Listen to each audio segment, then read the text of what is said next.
So this is Wawel Castle behind me in Krakow. This afternoon, 1.5 million people are expected to come to Krakow to attend the funeral of President Lech Kaczynski, who was killed in an air crash in a plane in Smolensk, Russia, last Saturday.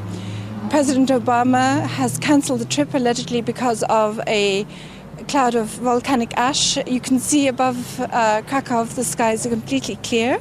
Prince Charles, Angela Merkel, the Chancellor of Germany, Nicolas Sarkozy and Berlusconi of Italy have also cancelled their appearance at this funeral today at very short notice. It's quite remarkable because Berlin is only about 400 kilometers away. So theoretically, Chancellor Angela Merkel could have just driven here in a couple of hours. So there are growing questions about the nature of the plane crash, which killed not just President Lech Kaczynski, but 100 members of the Polish military and civilian elite. Many people are questioning whether it was really an accident here in Poland. They believe they will never get to the bottom of the investigation completely because the forensic evidence has been gathered by the Russian investigators and most of it has gone to Moscow together with the bodies of the people who are alleged to have died in this accident.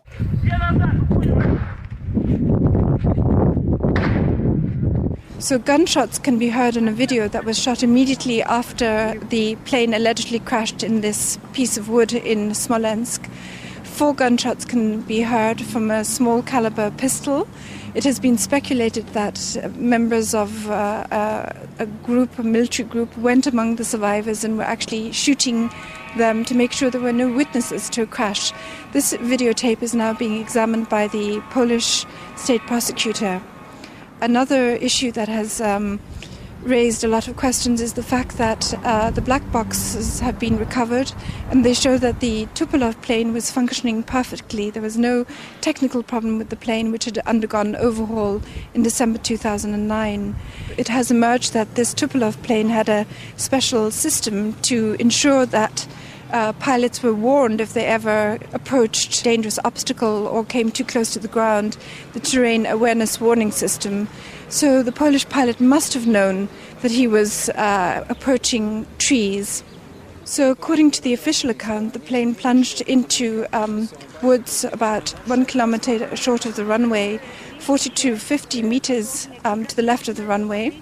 According to the official account, the plane hit a tree, the left wing broke off, the train veered to the left and crashed about 1 kilometer from the runway. Pieces of wreckage have been found there in an area covering 500 meters, but no bodies have been found and no personal belongings of the people who are alleged to have died in this crash can be seen on any of the video footage that was shot immediately after the crash took place. The Russian security services then intervened to stop journalists reaching the crash site. They confiscated photos and video footage. A Russian journalist has reported that the radar equipment that was at Smolensk airport was dismantled after the visit of Prime Minister Donald Tusk and Vladimir Putin on April the 8th. Shortly before the plane carrying Lech Kaczynski and the Polish elite touched down in Smolensk. In addition, witnesses have reported seeing military officials changing the lamps lighting up the runway shortly after the accident. This has fueled speculation that the lamps were so placed as to mislead the pilot as to the real location of the runway and to lure him into the woods. The media initially blamed President Lech Kaczynski, claiming that he interfered with the pilot and caused him to crash the plane. However, voice recordings recovered from the cockpit show that nobody interfered with the pilot and caused the crash by pressuring the pilot to land. So in addition, the media has claimed that the pilot of the Polish plane couldn't speak adequate Russian, basing this on the statements of the Russian air traffic controller. But colleagues of the Polish pilot say he was fluent in Russian. Polski samolot rozbił się w czasie 4.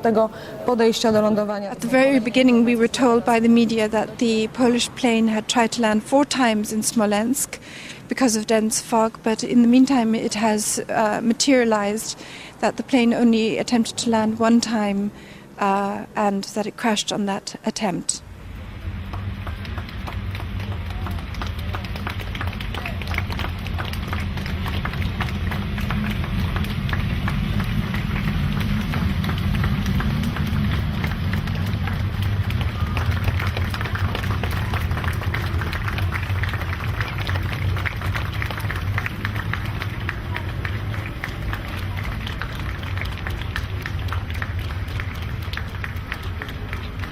So when we take all these facts together, a likely scenario is that the pilot approaching Smolensk airport was given false information about the real location of the runway and lured into landing in the woods close by.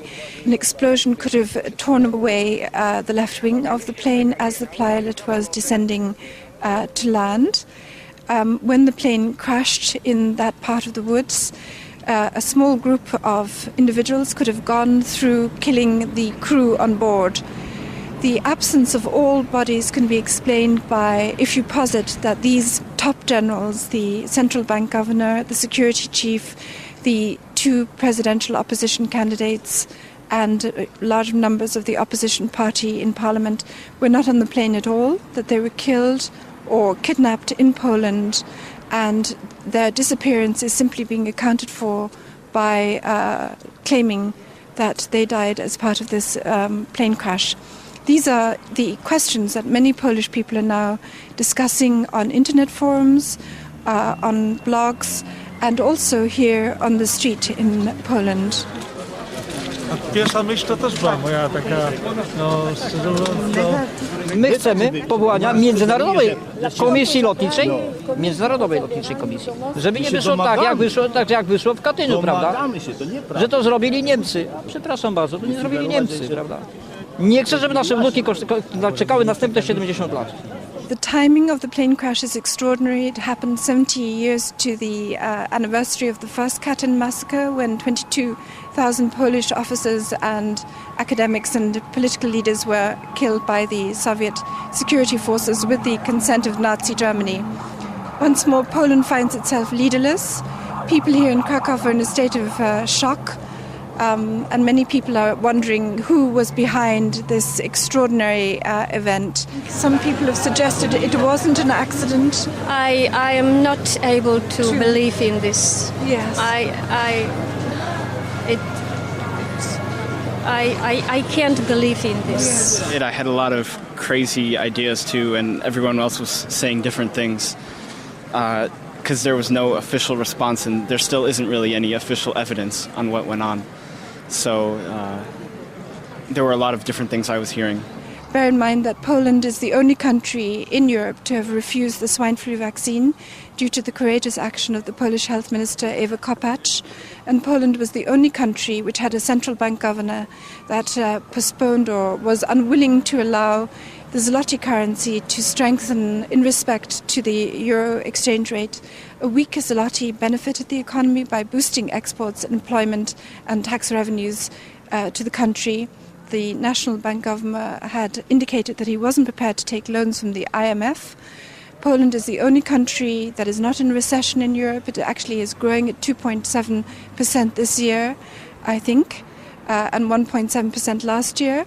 Its debt is relatively low compared to other countries, and after the death of this central bank governor in the crash, you can expect to see Poland absorbed into the Eurozone and increasing the size of its public debt very soon.